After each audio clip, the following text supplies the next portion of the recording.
Hello student, मैं आपके लिए आज डार्जेंट अभिक्रिया एक्सप्लेन करा रहा हूँ, जिसमें जो बहुत ही ज़्यादा इम्पोर्टेंट होती है। देखो, इसका रिजेंट होता है SOCl2। इसे कहते हैं सल्फोनिल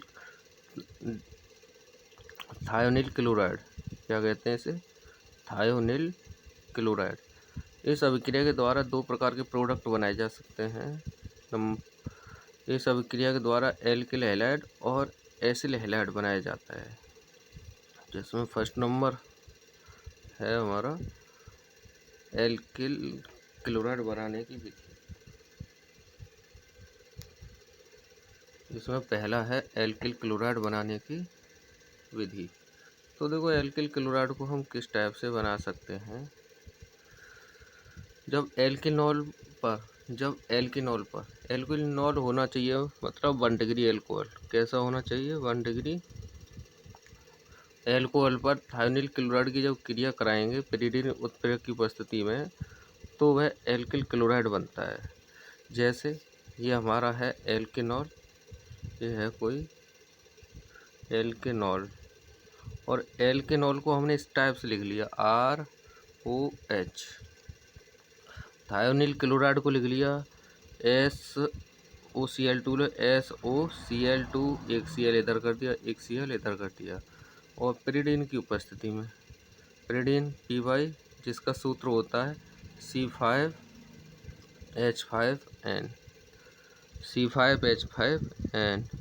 जब इन दोनों को हमने ऊपर वाले को ऊपर वाले से मिला दिया और निचले वाले H को Cl से मिला दिया, तो बन गया ऊपर वाला RCl, निचले वाला बन गया HCl, और बीच में बचा हुआ है वो बन गया SO2।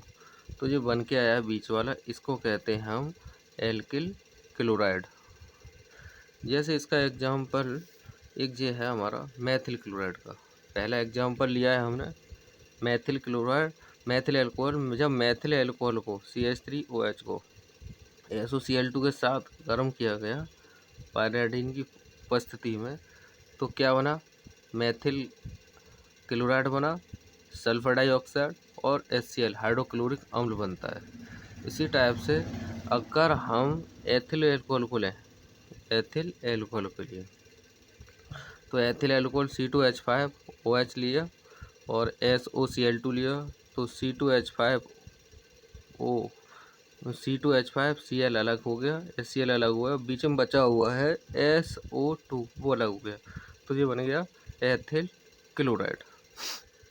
इसी टाइप से दूसरा रिएक्शन होता है एसिल क्लोराइड बनाना।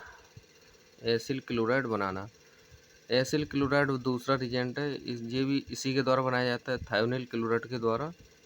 ये भी डार्जेंट अभिक्रिया के नाम से ही जानी जाती है। तो इसमें क्या होता है, जब मोनोकार्बोक्सिलिक अम्ल को थायोनिल क्लोराइड के साथ, और रिजेंट वही है, पेरिडिन की उपस्थिति में गर्म करते हैं, तो एसिल क्लोराइड बनता है। तो ये किसके साथ गर्म क्रिया कराई जाती है? थायोनिल मोनोकार्बोक्सिलिक अम्ल के साथ।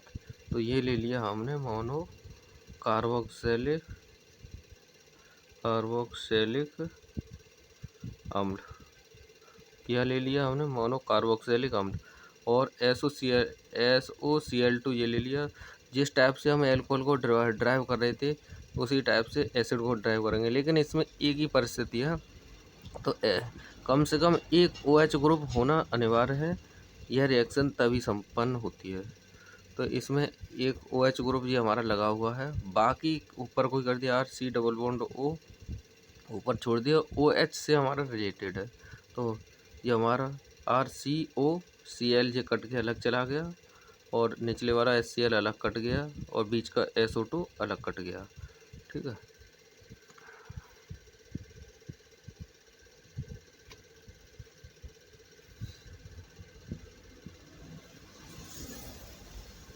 इसका जैसे एग्जाम्पल देखते हैं, तो पहला एग्जाम्पल लिया हमने एसिटिक एसिड का। ये हमारा एसिटिक एसिड या एथेनोइक एसिड। क्या लिया? एथेनोइक अम्ल का।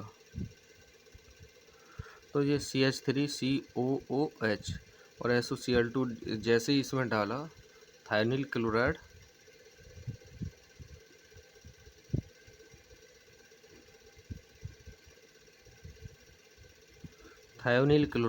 तो बन गया CH3COCl CH3COCl, इसे कहते हैं एसिटिल क्लोराइड।